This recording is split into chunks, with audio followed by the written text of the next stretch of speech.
कल आपका कंप्लीट करा देंगे सारा, ठीक है। कुछ क्वेश्चन इस वाले सेट के देख लेते हैं, क्या है इसमें, कितने क्वेश्चन है। अच्छा, इसमें 25 क्वेश्चन का है ये। तो एक काम करते हैं, कुछ कर लेते हैं 5-10 क्वेश्चन कल, जिससे सारे कंप्लीट।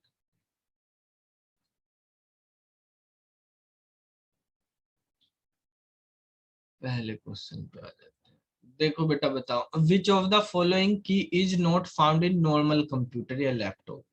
कौन सी की नहीं होती लैपटॉप या कंप्यूटर पर। ओल्ड की होती है, ठीक है, डिलीट भी होती है, शिफ्ट भी होती है, ठीक है, टर्न की नहीं होती कोई, टर्न नाम की कोई की नहीं होती यहाँ पर। तो ये आंसर हो जाएगा इसका फर्स्ट वाला, ठीक है। इसके बाद जो है हमारे पास दूसरे क्वेश्चन में कहा, which was the world first electronic digital programmable computer. तो सबसे पहला जो है कंप्यूटर जो डिजिटल कंप्यूटर भी था और प्रोग्रामेबल कंप्यूटर भी था, ठीक है। वैसे तो पहला कंप्यूटर यूनिवाक था, ठीक है, फिर एक इनाक भी बना, ये वाले कंप्यूटर शुरू में बने, ठीक है। ये यूनिवर्सल ऑटोमेटिक कंप्यूटर था, फिर इनाक बना। तो इसके बाद देखो, ये जो है हमारे पास आप देखेंगे, ये जनरल पर्पज कंप्यूटर थे। जो यूनिवाक है, ये पहला जनरल पर्पज कंप्यूटर हम यूज करते हैं, जो सबसे पहले बना था, यूनिवर्सल ऑटोमेटिक कंप्यूटर। तो यहाँ लिखा was the first general purpose electronic digital computer, ठीक है। तो इस तरह का था ये यूनिवाक। तो ये पहला general purpose electronic digital computer था। क्वेश्चन में भी यहाँ पे इलेक्ट्रॉनिक डिजिटल तो है, लेकिन प्रोग्रामेबल है। ये वाला कंप्यूटर जनरल पर्पस कंप्यूटर था। फिर इनकी फुल फॉर्म भी याद कर लेना, यूनिवर्सल ऑटोमेटिक यूनिवाक की इनाक बना, ठीक है। तो इनाक जो है ये हमारे पास जो है ये भी पहला कंप्यूटर था, लेकिन ये न्यूमेरिकल इंटीग्रेटर था। यहाँ पे देखा, was the first programmable electronics general purpose digital computer, 1945 में बन गया था। इसमें प्रोग्राम भी किए जा सकते थे, इलेक्ट्रॉनिक भी था, जनरल पर्पस भी था, डिजिटल भी था। इसकी फुल फॉर्म होती है electronic numerical integrator and computer, ठीक है। ई मतलब इलेक्ट्रॉनिक, एन मतलब न्यूमेरिकल, आई मतलब इंटीग्रेटर एंड कंप्यूटर। एक्चुअली में तो यहाँ पे देखो वर्ड भी लिखा प्रोग्रामेबल। 1945 में सबसे पहला जो प्रोग्रामेबल कंप्यूटर है इलेक्ट्रॉनिक, वो इनाकी था वैसे, लेकिन यहाँ पे ऑप्शन में नहीं दिया हुआ, ठीक है। तो वो बेसिकली यहाँ पे ऑप्शन में कोलस दिया हुआ है। तो ये बेसिकली इसलिए दिया हुआ है, ये रिसर्च वगैरह के लिए इंटरनली यूनिवर्सिटी में यूज करे गए थे, ठीक है। बाकी जो जनरल पर्पज के लिए आगे फर्दर यूज करे गए, भेजे गए मार्केट में, तो वो कोलास था। तो इसलिए यहाँ पे जो ऑप्शन है उनमें से कोलास आपका सही है, ये आपको, ठीक है। वैसे ही नाक था। माइक्रोसॉफ्ट ऑफिस सबसे पहले कब लॉन्च किया गया, तो माइक्रोसॉफ्ट वर्ड वो बताया था, डोस आपको, डिस्क ऑपरेटिंग सिस्टम 1981 में आया था पहला ऑपरेटिंग सिस्टम जो माइक्रोसॉफ्ट का। फिर माइक्रोसॉफ्ट ने 1989 में जो है लॉन्च किया था MS ऑफिस, ठीक है। ये MS ऑफिस जो है किसके अंदर आता है, विंडोज ऑपरेटिंग सिस्टम जो है उसके अंदर हम यूज कर सकते हैं इसको। ये 1989 में बना था MS office. Which one of the volatile memory, तो वोलेटाइल रैम है, सबको पता है, इसमें तो कोई वो ही नहीं है, ठीक है। Which of the following is not a fix quantity. Fix नहीं है मतलब चेंज होती रहती है, ठीक है। तो ये तो आप केमिस्ट्री में पढ़ते हैं, फिजिक्स में पढ़ते हैं। तो भाई equivalent weight of an element और कंपाउंड, ठीक है। किसी एलिमेंट का वेट फिक्स नहीं होता, कम ज्यादा हो सकता है। एटॉमिक वेट हमेशा सेम रहता है, मॉलिक्यूल वेट भी सेम रहता है, फॉर्मूला वेट भी सेम रहता है, लेकिन इक्विवेलेंट वेट जो है वो चेंज होता रहता है, बाकी फिक्स रहते हैं ये सारे। केमिस्ट्री का क्वेश्चन हो गया, केमिस्ट्री फिजिक्स में। A spherical air bubble inside a piece of glass behave like, ये भी उसी से ही पूछा है, ठीक है। लेंस वगैरह उसमें पूछा कि अगर आपके गिलास में कोई बबल आ जाता है स्फेरिकल का, तो वो किस तरह से काम करता है, किस तरह की लेंस का काम करता है। फिजिक्स का क्वेश्चन है, फिजिक्स वाले बच्चे हैं ये दोनों। हाँ भाई अनुराग, ठीक है, पढ़े ये सब। तो कॉनकेव लेंस लेंस और कॉन्वेक्स लेंस है, तो ये कॉनकेव लेंस की तरह काम करता है, ठीक है, यहाँ पे दिया हुआ है आंसर में इसमें। 6 वाले क्वेश्चन में आ जाते हैं। हु इन्वेंटेड जावा? ये तो कल पढ़ाया था। जावा किसने बनाई है? जेम्स गोसलिंग ने। ठीक है, 1024 बिट में कितने बाइट होते हैं? 128। देखो बिट और बाइट में अगर हम बात करते हैं बेटा, आपको पता एक बाइट जो है हमारे पास 1024 बिट्स का होता है, वो 8 बिट का। हाँ, एक बाइट जो है 8 बिट्स का होता है, वो किलो बाइट का। एक बाइट 8 बिट का होता है, तो एक बिट कितने का हो गया? एक बिट 1/8 बाइट्स का हो जाएगा। ठीक है, और 1024 बिट्स की बात करी गई, तो 1024 को 8 से भाग कर दो आप। ठीक है, कितना आ गया? 128। ठीक है, तो 128 इसमें आंसर दिया होगा, डी वाला, ये आपका आंसर हो जाएगा। इसके बाद देखो HTTP 404 एरर क्या होती है? कल हमने देखो वेबसाइट पे आपको बताया था कि आप यहाँ से रजिस्टर कर लो, तो हमारे पास रजिस्टर का लिंक नहीं खुल रहा था, 404 की एरर आ रही थी। तो वो एरर इसलिए आ रही थी, वो पेज का लिंक हट गया था वहां से, तो वो दोबारा से लिंक बना दिया गया है। ठीक है, तो 404 एरर तब आती है जब कोई चीज आप नेट पे सर्च कर रहे हो और वो नहीं मिले वहां पे। ठीक है, तो वो आती है। अब देखो कुछ बच्चे जिनका अगर रजिस्ट्रेशन नहीं हुआ, तो वो एक बच्चे का मेरे पास मैसेज भी आया था कि हो नहीं रहा। तो क्या गलती कर रहे थे? आपको यहाँ पे अपना मोबाइल नंबर, पासवर्ड जो आपकी मर्जी वो आप लिख सकते हो, नाम लिखना है, ईमेल आईडी लिखना है, जो डेट ऑफ बर्थ है इसको ध्यान रखना है।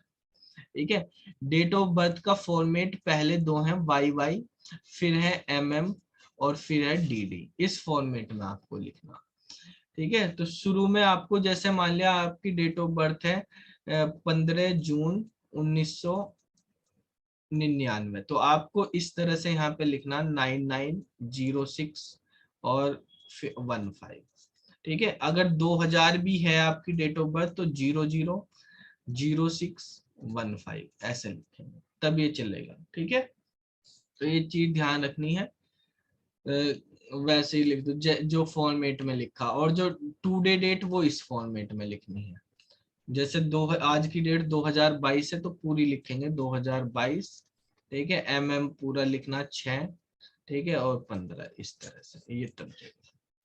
तो ये ध्यान रख के तब आप इसमें रजिस्टर करेंगे। यहाँ पे नीचे एक्टिव लिखा आ जाएगा, यहाँ से क्लिक करेंगे, लॉगिन पे जाएंगे, और फिर वापस से लॉगिन कर सकते हो आप, आपकी आईडी बन जाएगी इसमें, फिर प्रैक्टिस कर सकते हो।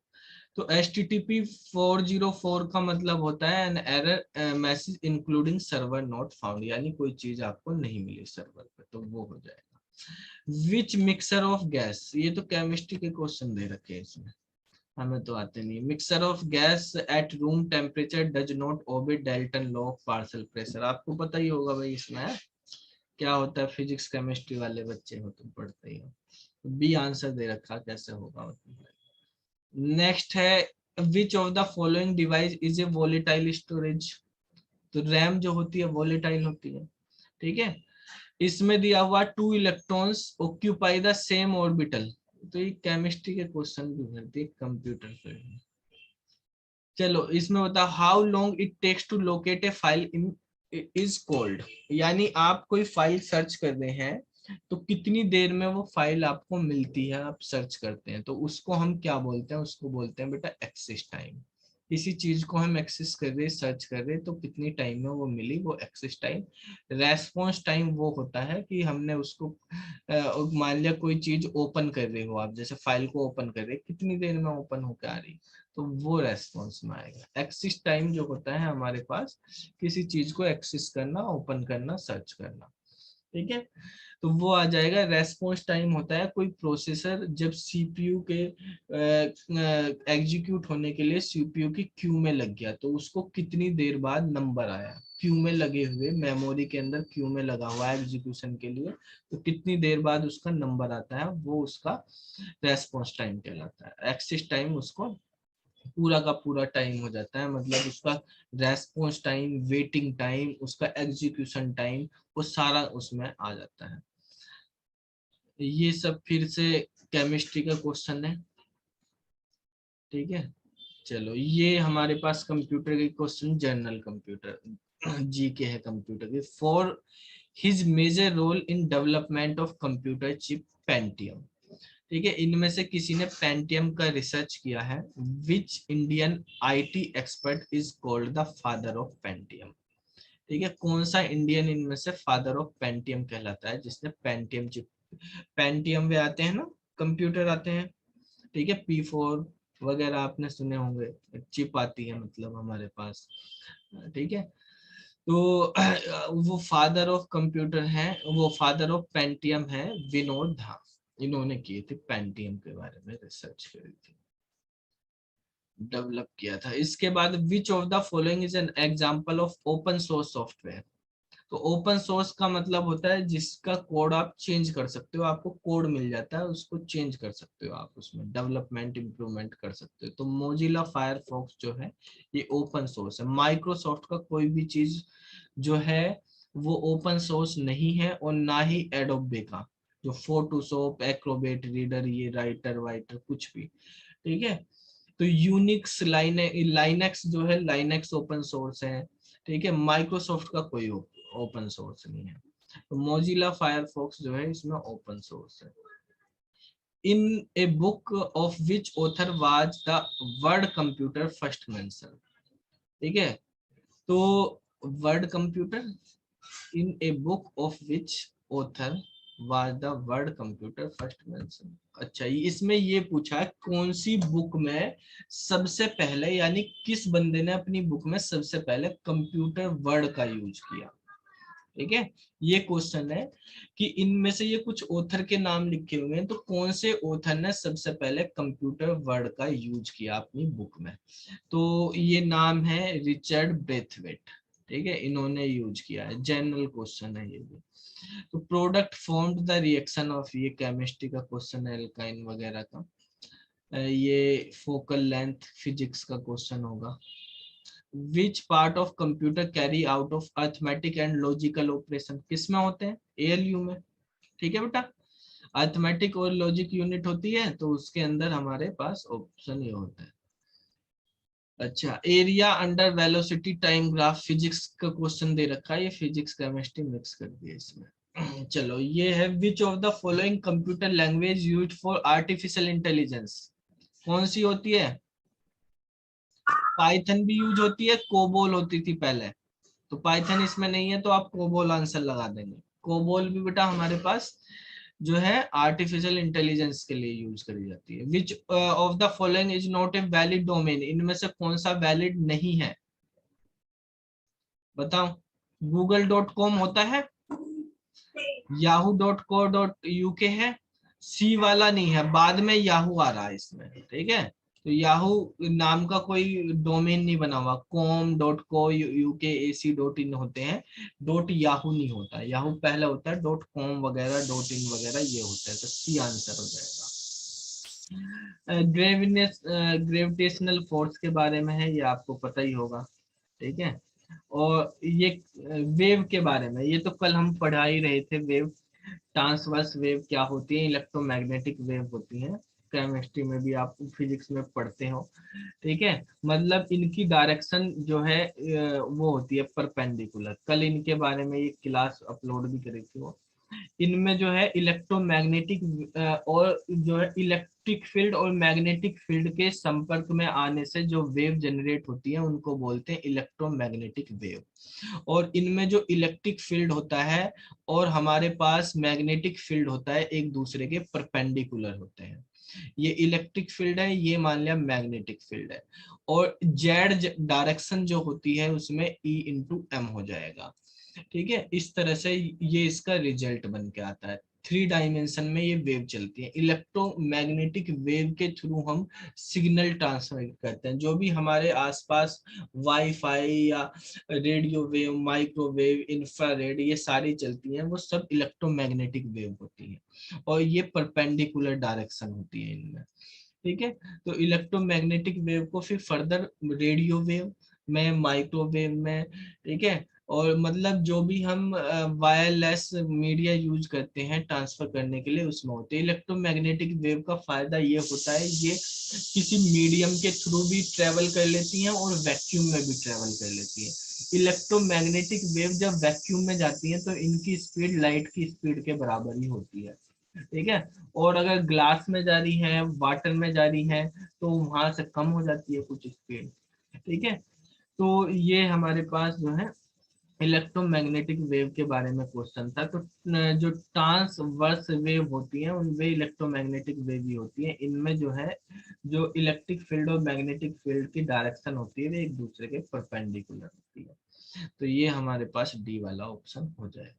तो ये पेपर भी आपका कंप्लीट हो गया बेटा। अब तो 10-10 क्वेश्चन के 3 पेपर बचे, कल कंप्लीट करा देंगे, ठीक है। आज की क्लास यहीं पे समाप्त करते हैं, बाकी कल करेंगे। इनको आप रिवाइज कर लेना, पेपर होंगे ही आपके पास, ठीक है।